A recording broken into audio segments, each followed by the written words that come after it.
Dewa Perang Yesikai. Bab 351. Yesikai berbicara dengan benar dan tidak akan mentolerir keraguan dari orang lain. Tentu saja, Phantom Fox tidak mati, tetapi Yesikai tidak mengatakan yang sebenarnya karena mimpi buruk. Phantom Fox adalah wanitanya. Dalam pertempuran dengan organisasi Roh Makam, Nightmare terluka parah, tetapi dia juga memberikan kontribusi besar. Yesikai juga memiliki motif egois. Jika dia menyerahkan Phantom Fox, Sat pasti akan menangkapnya, dan Nightmare pasti akan bertarung sampai mati untuk melindunginya. Pada akhirnya, organisasi Roh Makam tidak hancur, tetapi Sat dan Istana Dunia Bawah bertarung terlebih dahulu. Untungnya, perhatian mereka terutama terfokus pada Lian Mo, jadi mereka tidak meragukan kata-kata Yesikai. Saat ini, dua orang yang paling santai tidak diragukan lagi adalah Nightmare dan Phantom Fox. Sementara yang lain bekerja keras pada urusan bisnis atau berjuang untuk organisasi Roh Makam, mereka berdua telah memulai bulan madu mereka di kota Hong Kong. Seperti kata pepatah, perpisahan sesaat lebih baik daripada pernikahan baru. Setelah 5 tahun, keduanya akhirnya kembali bersama, dan mereka seperti pasangan yang penuh gairah. Basis Istana Hades di kota pelabuhan adalah sebuah villa yang elegan, tetapi letaknya tidak jauh dari kota. Di tempat ini, di mana setiap jengkal tanah bernilai banyak uang, mereka yang tinggal di sini jelas merupakan tiran lokal. Meskipun semua orang di Istana Hades tinggal di dalamnya, sekarang tampaknya mimpi buruk dan rubah hantu lebih seperti tuan rumah dan nyonya, dan yang lainnya hanya memakan makanan anjing. Melihat mereka berdua sibuk dan penuh cinta menyiapkan sarapan, orang lain yang duduk di meja menatap mereka dengan jijik.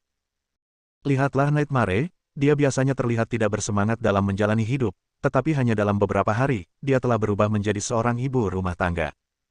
Semua orang berkumpul bersama, dan Myeon berkata dengan lembut. Omong kosong, dia sudah tidak jomblo lagi sekarang, tidak seperti seseorang yang masih berlarut-larut. Zihyun berkata sambil tersenyum, lalu memutar matanya ke arah Myeon. Mendengar hal itu, wajah Mojim sedikit memerah, memperlihatkan senyum yang jarang terlihat selama 1 abad, yakni senyum malu-malu.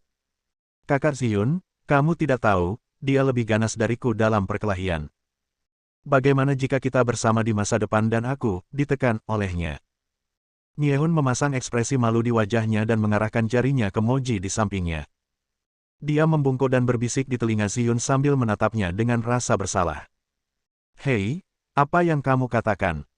Moji merasakan ada yang salah di antara mereka berdua, jadi dia menarik telinga Myeon dan mengangkatnya. Faktanya, hubungan mereka sudah sangat tidak biasa jauh sebelum mereka mencapai Gunung Suci, dan Yesikai telah menyadarinya. Tidak apa-apa, aku hanya bilang kau cantik. Ah, tolong lepaskan aku. Myeon menangis terseduh-seduh. Putri iblis yang biasanya dingin dan kuat hanya akan bertingkah seperti wanita kecil di depan Myeon. Faktanya, hubungan antara keduanya seperti ini, hanya ada lapisan tipis kertas jendela di antara keduanya. Setelah mereka mengobrol sebentar, Moji tiba-tiba melambaikan tangannya, memberi isyarat kepada semua orang untuk mendekat. Kamu bilang, dia tidak ingin melumpuhkan Nightmare dengan sengaja dan kemudian membunuhnya, kan? Moji berkata dengan hati-hati, takut didengar oleh 2 orang di dapur. Tidak mungkin. Menurutku Phantom Fox memperlakukannya dengan sangat baik. Itu tidak mungkin penyamaran. Elena tampak ragu dan menatap Mojim dengan tidak percaya. Tapi coba pikirkan, wanita ini pernah melukai Lian Mo dengan sangat parah sebelumnya dan hampir membunuhnya, mengapa dia tiba-tiba berubah begitu banyak sekarang? Moji menggelengkan kepalanya, lalu melirik Huan Hu di dapur.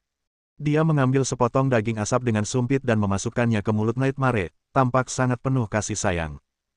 Sekarang setelah Anda mengatakannya seperti itu, memang kedengarannya agak aneh.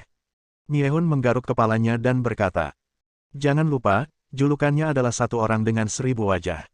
Mungkin dia menggunakan mimpi buruk untuk membuatnya lengah, lalu membunuhnya, atau bahkan melakukan sesuatu yang buruk pada Lord Pluto.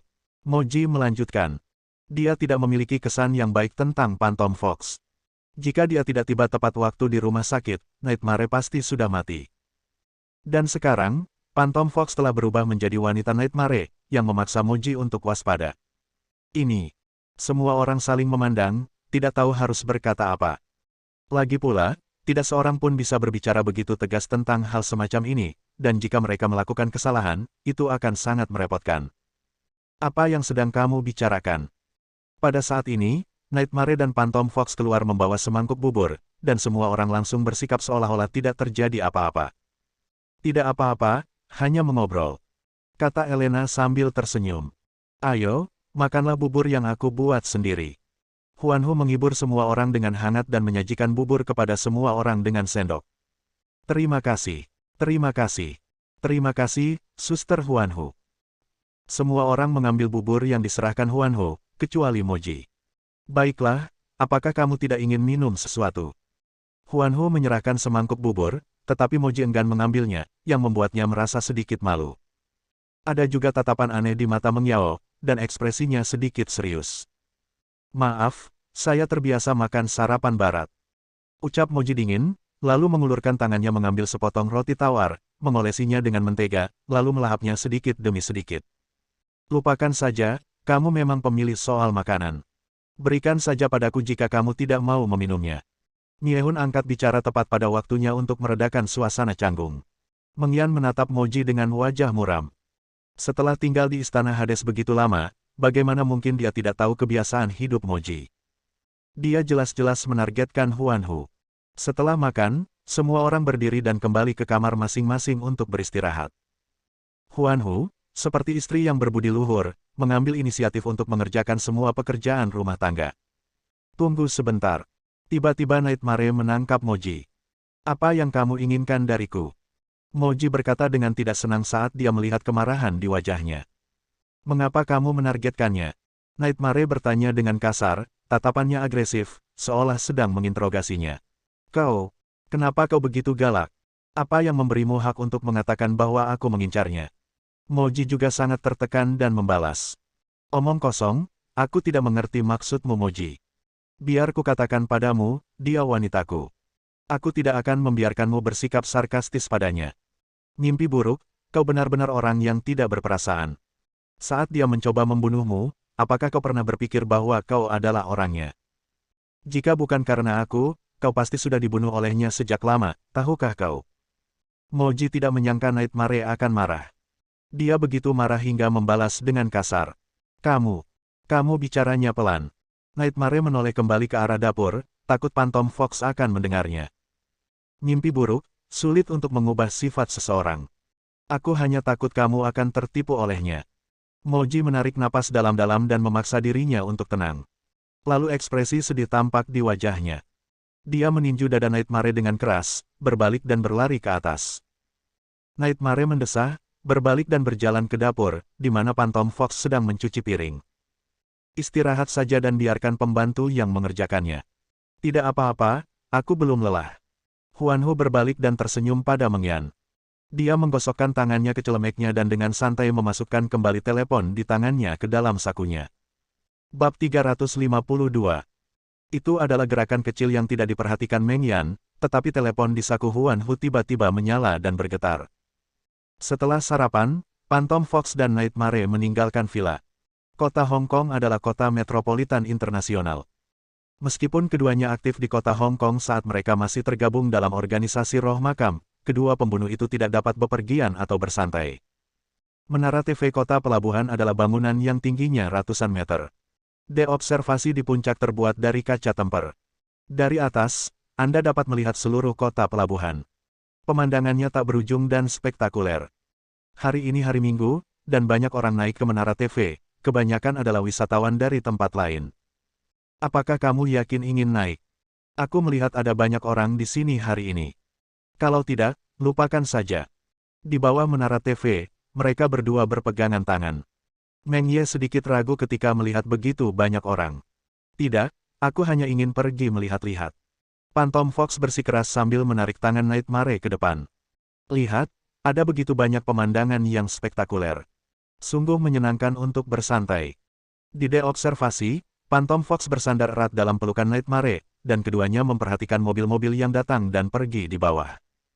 Ya, kami sudah lama tidak sesantai ini. Mimpi buruk tampak mendesah penuh emosi. Sebagai pembunuh profesional, relaksasi dan kenyamanan sama berharganya dengan mata air segar di padang pasir. Faktanya, bahkan saat mereka tidur, mereka memiliki belati tersembunyi di bawah bantal mereka. Tiba-tiba, kilatan cahaya di kejauhan melintas di mata Nightmare.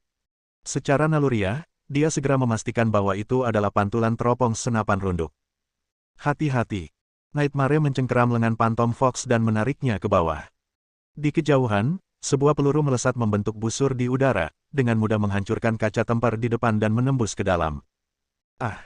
Tanpa diduga, peluru itu tidak mengenai Nightmare, melainkan mengenai seorang pria yang berjarak 10 meter. Peluru itu mengenai dada kanannya. Dia tergeletak di tanah sambil mengerang kesakitan, darah berceceran di tanah. Seseorang telah meninggal. Orang-orang di sekitar tiba-tiba panik ketika melihat pemandangan ini. Untuk sesaat, observasi dipenuhi dengan teriakan panik. Orang-orang berlarian dan menuju ke bawah. Beberapa orang pemalu begitu takutnya hingga mereka jatuh ke tanah. Ledakan, ledakan. Dua peluru berikutnya menyusul, dengan mudah menembus kaca tempar dan mengenai dua orang lagi. Senapan runduk itu mempunyai peredam, dan suasana menjadi kacau, sehingga Nightmare tidak dapat menemukan lokasi penembak jitu itu. Perlahan-lahan dia mengangkat kepalanya, menara TV itu sudah menjulang tinggi ke awan. Untuk dapat menembak dari tempat yang tinggi, lawan harus berada pada ketinggian tertentu yang strategis. Nightmare melihat sekelilingnya dan menemukan bahwa hanya bangunan di kejauhan yang dapat dijadikan ketinggian komando. Namun, jaraknya setidaknya lebih dari 2 kilometer, dan hanya ada satu orang yang dapat menembak dengan sempurna dari posisi ini. Organisasi Roh Makam, Teng. Dulu dia adalah seorang penembak jitu ulung di dunia bawah tanah. Kemudian, ia bergabung dengan organisasi Roh Makam dan melaksanakan tugas dukungan perlindungan penembak jitu. 5 tahun yang lalu, Nightmare telah menyergap dan membunuh Tengke di laboratorium, dan sekarang anggota baru itu bahkan lebih kuat dari sebelumnya. Ledakan. Sebuah peluru mengenai lempengan beton di depan Nightmare. Dia segera menundukkan badannya dan bersandar di balik selimut. Teng telah menemukannya. Tolong, tolong aku. Pada saat ini, laki-laki yang tertembak di sampingnya mengeluarkan erangan lemah. Peluru mengenai paru-parunya dan darah menyembur keluar dari mulutnya. Tunggu di sini sebentar. Mimpi buruk berkata kepada rubah hantu di belakangnya dengan nada cemas, lalu bergegas menghampiri pria itu tanpa menoleh ke belakang, tetapi tidak menyadari keanehan di mata rubah hantu. Apa kabarmu? Mimpi buruk segera berjalan ke arah lelaki itu dan memeriksa lukanya. Nanti, lelaki itu terus batuk darah dan tidak dapat berbicara lagi. Dia mengangkat tangannya dengan susah payah dan menunjuk ke atas. Apa selanjutnya? Mimpi buruk bertanya dengan bingung. Tiba-tiba ekspresinya berubah. Di mata lelaki itu, dia melihat sebilah pisau tajam menusuk punggungnya. Dengan mengerahkan segenap tenaganya, Nightmare menghindari bilah pedang yang mematikan itu di saat-saat terakhir, dan bilah pedang itu menembus tepat ke jantung pria itu. Setelah mengenali siapa orang itu, ekspresi Nightmare tiba-tiba berubah. Salamander, itu kamu. Mimpi buruk berteriak keras. Pria di belakangnya adalah orang kedua dalam komando organisasi Roh Makam, Salamander. Dia juga salah satu orang kepercayaan Lian Mo. Pada saat ini, dia memegang pisau tajam dan menatap Nightmare. Begitu dia selesai berbicara, Salamander itu melancarkan serangan lain dan sebilah pisau tajam menusuk langsung ke arahnya. Nightmare terkejut dan segera mengeluarkan dua tombak tangan dan memegangnya di depannya untuk menangkisnya. Brengsek. Nightmare mengira dia bisa menghadapi Salamander itu dengan mudah, tetapi dia tidak menyangka kekuatan Salamander itu meningkat pesat, dan bilah tajamnya hampir menembus dadanya. Nightmare berteriak, mengayunkan tangannya, melepaskan tangan kanannya, dan berbalik untuk melawan. Ledakan. Tabrakan hebat antara tombak tangan dan bilah pedang yang tajam menimbulkan percikan api yang menyilaukan. Keadaan Salamander saat ini sangat mirip dengan malam itu, ketika tapir dan rubah hantu menunjukkan kekuatan luar biasa setelah ledakan energi mereka. Inilah efek dari batu aneh itu. Tapir itu sendiri tidak sebanding dengan mimpi buruk itu, tetapi dengan energi dari batu aneh itu, mereka akhirnya berhadapan untuk sementara waktu. Sialan, biarkan dia pergi. Pada saat ini, Nightmare secara tidak sengaja melirik ke samping dan melihat Phantom Fox sedang dicekik oleh seorang pria dengan ekspresi kesakitan di wajahnya. Ya, lelaki itu adalah Lian Mo. Phantom Fox berjuang mati-matian, tetapi tidak ada gunanya. Mimpi buruk itu amat mencemaskan. Dia tidak ingin kehilangan Phantom Fox lagi, jadi dia bergegas menuju tapir, tetapi dihalangi oleh Salamander. Siapapun yang menghalangi jalanku akan mati. Mimpi buruk tiba-tiba meraung, urat-urat di lengannya menonjol, aura pembunuh yang kuat terpancar darinya, tenaga dalamnya mengalir dengan kecepatan penuh, matanya memerah, dan dia memegang tombak di tangan kanannya, menghantamkannya ke arah Salamander. Ledakan. Kekuatan tumbukan yang dahsyat langsung menghantam salamander itu dan menghantamnya dengan keras ke dinding. Pertarungan tadi cukup berimbang, tetapi kini salamander itu tumbang hanya dengan satu pukulan. Terlepas dari hidup atau matinya, Nightmare segera berbalik dan menerkam ke arah tapir. Lianmo, biarkan dia pergi. Mimpi buruk berteriak keras, dan kedua telepon genggamnya melambai seperti motor. Lianmo tidak terkejut maupun marah. Dia mencubit leher Huan Fox dengan satu tangan dan memegang pisau Liu dengan tangan lainnya, dengan tenang menangkis serangan Nightmare. Minggir dari jalanku. Ketika Lianmo mendengar seseorang datang dari bawah, sedikit rasa cemas terpancar di wajahnya. Memanfaatkan kesempatan untuk menghalangi, dia mengangkat pisau Liu dan menebasnya dengan keras. Suatu energi yang kuat langsung menghempaskan Nightmare. Haha, Nightmare, jika kau ingin menyelamatkannya, tunggu kabar dariku. Lianmo tertawa penuh kemenangan, mengeluarkan bola besi kecil dari sakunya, dan membantingnya ke tanah. Bola kecil itu pun meledak, mengeluarkan asap putih dan bau yang menyengat. Bab 353. Ketika asap menghilang, de observasi kosong, hanya beberapa mayat yang tersisa. Mimpi buruk menggertakkan giginya dan berdiri. Melihat pemandangan di depannya, dia sedikit tidak percaya dan mulai mencari dengan panik. Tapir menangkap rubah hantu, dan bahkan salamander pun melarikan diri dalam asap. Hati Nightmare tiba-tiba tenggelam ke dasar jurang. Dia melihat keluar, yang ada hanya mobil polisi yang datang di bawah, dan tidak ada jejak ketiga orang itu sama sekali. Istana Dunia Bawah, Benteng Villa. Mimpi buruk dicari seperti orang gila hampir sepanjang hari. Semua orang menyarankan dia untuk kembali dulu, tapi dia malah memarahi mereka semua. Akhirnya, Yesike berjanji padanya untuk kembali ke villa terlebih dahulu. Lalu ia terkulai di kursi seakan-akan ia telah kehilangan jiwanya, lelah baik secara fisik maupun mental. Semua lainnya dikirim untuk mencari jejak organisasi roh makam. Jangan khawatir, aku pasti akan membantumu menyelamatkannya. Pada saat ini, sebuah tangan besar menepuk bahunya. Dia perlahan menoleh dan melihat bahwa Yesike lah yang bergegas datang dari Hill Hotel. Tuan, dia. Jangan bicara lagi. Aku tahu apa yang akan kau katakan. Yesike menyela kata-kata Meng Ye. Dia mengerti perasaan ini 200%. Wanita yang dicintainya diculik dan tidak ada kabar. Perasaan ini lebih menyakitkan daripada pergi ke tempat eksekusi.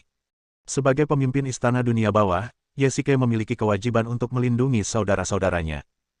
Dia bersumpah untuk menjadi kuat, cukup kuat untuk melindungi orang-orang di sekitarnya. Ketuk, ketuk, ketuk. Pada saat ini, pintu villa tiba-tiba terbuka, dan keduanya menoleh untuk melihat ke arah pintu. Bos, sepertinya saya datang di waktu yang salah. Seorang pria bertubuh sedang masuk dan melihat Yesike sedang menghibur Meng Ye. Pria itu berjalan ke arah Yesike dengan sedikit malu. Om, kenapa kau ada di sini? Bukankah seharusnya kau menginap di markas besar Istana Dunia Bawah? Yesike berkata dengan bingung. Ini. Cacing itu menggaruk kepalanya dengan canggung, lalu menatap Nightmare yang bingung lagi dan diam-diam mengedipkan mata pada Yesike. Bos, ada yang ingin saya laporkan kepada Anda. Ini tentang dunia bawah tanah. Kata cacing itu dengan ringan. Baiklah, mari kita bicara di ruang konferensi. Nightmare, sebaiknya kamu beristirahat dengan baik di sini. Aku yakin mereka akan segera mendapat kabar. Yesike mengangguk sedikit, lalu menepuk bahu Nightmare dan berkata. Di ruang konferensi.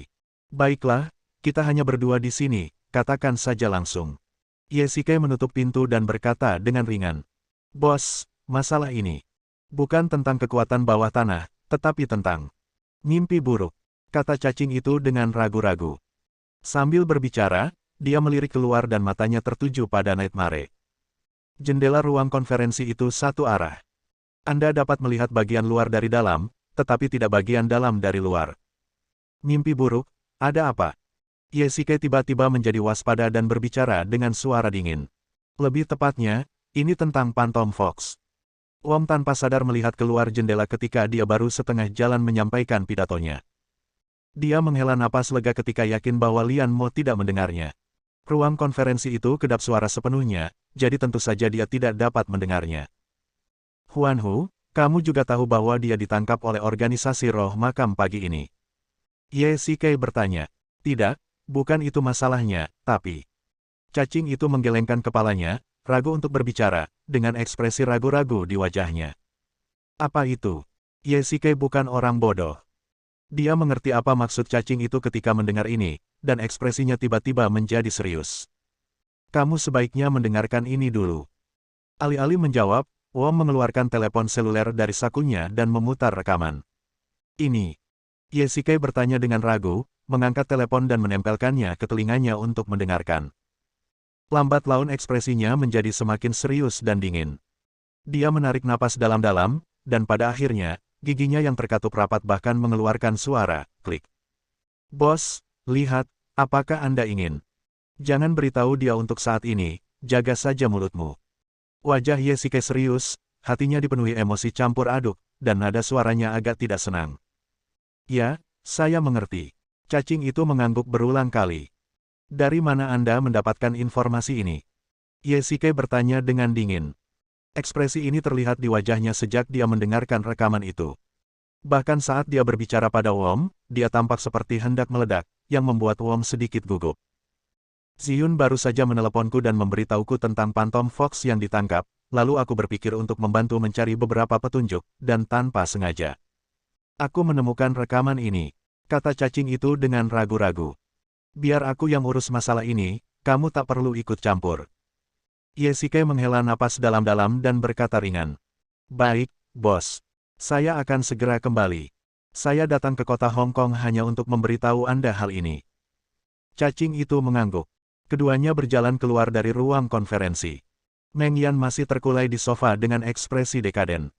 Ye menatapnya, merasakan emosi tak terhingga dalam hatinya. Melihatnya, menyia-nyiakan hidupnya demi dia, itu sama seperti mentalitas Ye yang sangat cemas saat Su Qingyu ditangkap oleh pria berpakaian hitam. Karena itu, dia sangat memahami Meng Yan. Baru saja Wom tersebut menyalin rekaman tersebut ke perekam. Menatap perekam erat di tangannya, Ye sebenarnya sedikit bingung. Ding ling ling. Tiba-tiba, telepon seluler di meja kopi berdering. Meng Yan mencengkeramnya seakan-akan dia tersengat listrik. Melihat nomor yang tidak dikenalnya, dia menjawabnya tanpa berpikir. Melihat ini, Ye segera berjalan mendekat. Menurut apa yang dikatakan Lian Mo di akhir, dia akan mengambil inisiatif untuk menghubungi Meng Yan pada saat itu, jadi seharusnya tidak ada masalah dengan keselamatan Huan Hu. Lian Mo, jangan sakiti dia. Aku setuju dengan semua syaratmu. Meng Yan berkata dengan cemas. Sekarang kehidupan Huan Hu terlibat, dia kehilangan semua ketenangannya. Kalau saja wanita yang dicintainya diculik orang lain, pasti reaksi lelaki manapun akan seperti ini. Tidak masalah, saya setuju dengan permintaanmu, tetapi kamu harus memastikan keselamatannya. Setelah terdiam sejenak, Nightmare menutup telepon. Mimpi buruk, apa yang dikatakan tapir? Ye bertanya dengan cemas. Dia berkata bahwa aku harus pergi menyelamatkannya sendirian dan tidak ada orang lain yang bisa menemaniku. Kalau tidak, dia akan membunuh Phantom Fox. Nightmare terjatuh di sofa seolah-olah dia kehilangan tenaga, dan telepon genggamnya terjatuh ke tanah dengan bunyi gedebuk. Dasar bajingan. Ye tidak bisa menahan diri untuk tidak mengumpat. Dia sudah menebak tujuan Lian Mo. Begitu pula Meng Ye yang juga menebak tujuan Lian Mo. Keduanya saling memahami secara diam-diam, tetapi tak seorang pun mengatakan apapun untuk menunjukkannya. Seperti yang pernah dikatakan Lian Mo, organisasi roh makam tidak akan membiarkan pengkhianat pergi, dan jika Nightmare pergi ke sana sendirian, itu sama saja dengan bunuh diri. Wom, apa kabar? Apakah kamu sudah mengatasinya? Ye menarik napas dalam-dalam dan berbalik untuk bertanya. Panggilan itu berlangsung selama 24 detik. Kami telah menemukan lokasinya. Bab 354. Mimpi buruk, apakah kamu yakin ingin pergi? Ye ingin mengatakan sesuatu tetapi berhenti. Rekaman itu terus terputar dalam pikirannya, tetapi dia tidak memiliki keberanian untuk menceritakannya pada Nightmare. Haha, bos, kalau adik iparku ditangkap mereka, apakah kamu akan menyelamatkannya?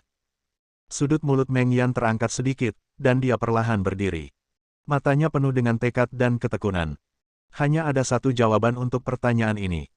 Apakah itu Ye atau Meng Yan, mereka akan pergi menyelamatkan orang tanpa ragu-ragu. Tetapi apakah Phantom Fox benar-benar berhasil ditangkap?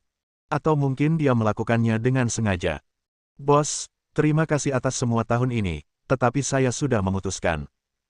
Jika saya tidak berhasil hari ini, saya akan mati. Huan Hu dan saya akan kembali bersama, atau tidak satu pun dari kami yang akan kembali.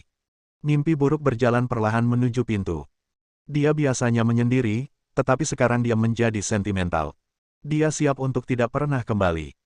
Seorang pria mempertaruhkan nyawanya demi seorang wanita cantik, dan berakhir dengan akhir yang tragis. Betapa heroiknya itu. Sayang sekali. Tunggu sebentar. Tepat ketika mimpi buruk itu hendak berlalu, Yesike tiba-tiba menghentikannya. Bos, apakah ada hal lain yang ingin Anda katakan? Mimpi buruk berbalik dan tersenyum pada Yesike. Ini untukmu. Ambillah keputusan setelah kamu mendengarkannya. Sebuah perekam menggambar busur di udara dan jatuh tepat ke tangan Nightmare. Titik. Taman Kota Pelabuhan. Apa yang tidak pernah diduga Meng Yan adalah bahwa Lian Mo benar-benar memilih lokasi di Taman Gangcheng. Hanya beberapa hari yang lalu, Lian Mo dan Yesike terlibat pertempuran sengit di sini, dan bahkan jembatan di atas danau buatan terputus oleh pisau. Awalnya sedang dalam perbaikan, dan sekarang benar-benar perlu diperbaiki lagi. Tetapi hari sudah larut malam dan tentu saja semua pekerja pemeliharaan telah pergi. Dapat dikatakan bahwa Lian Mo sangat terampil dan cukup berani untuk mengatur perkelahian di tempat di mana polisi kemungkinan besar akan dikerahkan. Tempat yang paling berbahaya juga merupakan tempat yang paling aman. Mimpi buruk berjalan perlahan menuju danau buatan melawan angin malam yang dingin. Dia mengenakan jubah putih, yang sangat mencolok dalam kegelapan. Ada baju besi lembut berwarna perak di balik pakaiannya. Ini adalah harta karun yang diperolehnya di masa lalu. Itu dibuat oleh seorang pengecoran kuno yang terkenal. Di dalamnya terkandung hakikat pembentukan dan energi. Itu adalah perlengkapan pelindung yang langka dan selalu menjadi harta karunnya. Dia ingat bahwa dia pernah ingin memberikan baju zirah lembut ini kepada Huan Hu untuk membela diri, tetapi Huan Hu mengembalikannya sambil tersenyum. Dia mengatakan bahwa itu adalah gaya pria dan tidak cocok untuk dikenakan. Dia juga tidak ingin Nightmare mengenakan baju zirah lembut ini suatu hari nanti, karena jika situasinya memburuk sampai-sampai dia harus menggunakan baju zirah lembut ini, itu berarti nyawanya dalam bahaya. Nightmare berjalan ke salah satu ujung jembatan yang rusak, dan di ujung lain jembatan yang rusak itu, berdiri 3 sosok, mereka adalah tapir, salamander, dan rubah hantu. Lian Mo, aku di sini, tolong biarkan dia pergi.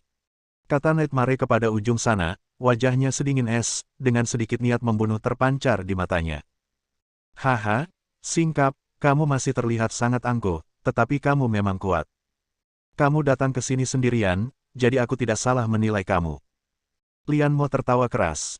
Meskipun Nightmare telah meninggalkan organisasi roh makam selama lebih dari 5 tahun, Lian Mo tidak pernah mengubah kata-katanya dan masih memanggilnya singkap. Selama bertahun-tahun, posisi ini belum terisi. Di satu sisi, itu karena pertentangan Huan Fox, dan di sisi lain, Lian Mo mungkin merasa tidak ada seorang pun yang dapat melampauinya. Omong kosong. Biarkan dia pergi sekarang. Aku harus kembali tidur. Kata mimpi buruk dengan nada meremehkan. Bagus, bagus, kamu memang pemberani. Lian Mo bertepuk tangan untuk memuji, mengulurkan tangan dan menyentuh wajah cantik Huan Hu, lalu mencibir, Xing Niu, kita dulu bekerja sama selama bertahun-tahun. Wajar saja jika kamu dan Huan Hu meninggalkan organisasi dan terbang bersama. Aku bukan seorang diktator. Aku tidak keberatan jika semua orang berpisah dengan damai. Setelah mendengar kata-katanya, Meng Yao tidak dapat menahan diri untuk tidak mencibir. Apa yang dikatakan Lian Mo seperti mengatakan bahwa Zhu Baji tidak serakah. Itu hanya kebohongan belaka yang terlihat jelas di mata orang. Lian Mo, jujur saja. Apa yang kamu inginkan agar dia pergi? Mimpi buruk berkata dengan keras. Bukankah sudah kukatakan padamu bahwa kita semua harus berpisah dengan damai? Namun, kau tahu aturan organisasi roh makam, tapi hari ini aku bisa membuat pengecualian untukmu. Wajah Lian Mo tampak sedikit jelek. Semua kata-kata sopannya yang munafik diolok-olok oleh Nightmare. Namun, dia menahan amarah di hatinya dan menyelesaikan kata-katanya. Jangan sentuh dia. Mimpi buruk berkata dengan dingin, dengan niat membunuh dalam nada suaranya. Huff, kau bisa menyelamatkannya jika kau mau. Selama kau bisa menangkis 10 seranganku, kau bisa membawanya pergi. 10 jurus Lian Mo, sungguh suatu konsep. 5 tahun yang lalu, Lian Mo dapat menyamai Yesike, yang berarti pada saat itu, dia telah memiliki kekuatan seorang dewa tertinggi. Bahkan Master nomor 1 di daftar kegelapan hanya memiliki 50% peluang untuk bertahan hidup dari 10 gerakan dewa-dewa. 5 tahun kemudian, kekuatannya sedikit lebih rendah dari Yesike, tetapi pisau Liu di tangannya memang merupakan senjata ajaib. Namun, sejak terakhir kali, Lian Mo telah memiliki teknik generasi, dan kekuatannya telah ditingkatkan ke tingkat lain. Bahkan Ye Shikai tidak yakin dia bisa menang. Oleh karena itu, kemungkinan Nightmare dapat bertahan dari 10 gerakan tapi Refiner sangatlah rendah. Jika kau ingin bertarung, bertarunglah. Begitu Nightmare selesai berbicara, pedang panjang berwarna biru muda digantung di atas kepalanya, dan Lian Mo melancarkan gerakannya. Ledakan. Mimpi buruk melambaikan tangannya dan mengangkat kedua tombaknya untuk menangkis. Tabrakan antara senjata-senjata itu menimbulkan percikan-percikan api yang menyilaukan dan menghasilkan energi yang besar serta gelombang kejut yang dahsyat yang menerbangkan Nightmare bagaikan layang-layang yang talinya putus. Satu gerakan saja, selesai. Mimpi buruk segera bangkit dari tanah, menahan napas, dan mengalirkan energi internalnya. Dia sama sekali tidak takut menghadapi serangan dahsyat pisau pemecah keinginan. Dia menghindar ke samping untuk menghindari bilah pedang itu. Kekuatan pisau yang dahsyat yang dihasilkan oleh energi itu memotong pohon besar di belakangnya menjadi dua.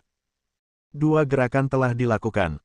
Mimpi buruk memanfaatkan kesempatan ini untuk beralih dari bertahan menjadi menyerang, mengayunkan tombak gandanya dan menghantamkannya dengan keras ke kepala Lian Mo.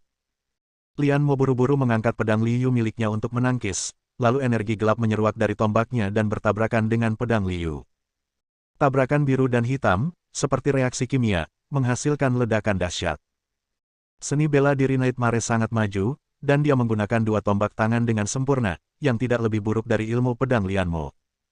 Lian Mo tidak menduga serangan ini, dan dia hanya bisa menangkisnya dengan tergesa-gesa. Jika bukan karena Lai Yu dan tenaga dalamnya yang kuat, dia pasti sudah terluka parah, dan tubuhnya terhuyung mundur 2 langkah. Mimpi buruk memanfaatkan kesempatan itu dan menusuk dadanya dengan tombak di tangan kirinya.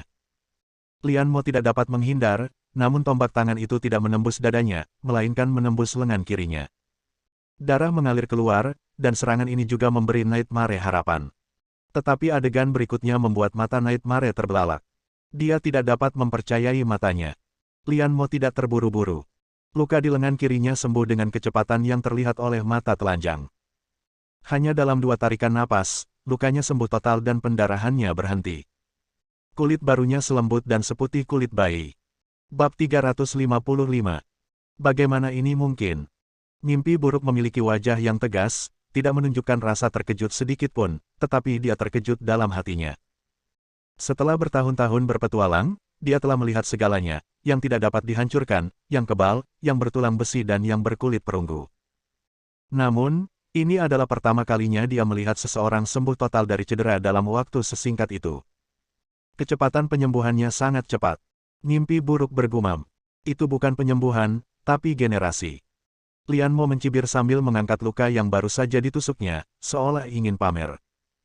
Kulitnya putih dan lembut, tidak cocok dengan wajahnya yang berusia 40 tahun, seolah-olah kulit bayi telah dipotoshop ke tubuhnya. Huff, ayo lagi. Aku sudah menggunakan 3 jurus. Tatapan mata Nightmare tajam, kedua tangannya menggenggam tombak, siap untuk bertahan kapan saja. Haha, lihat ini.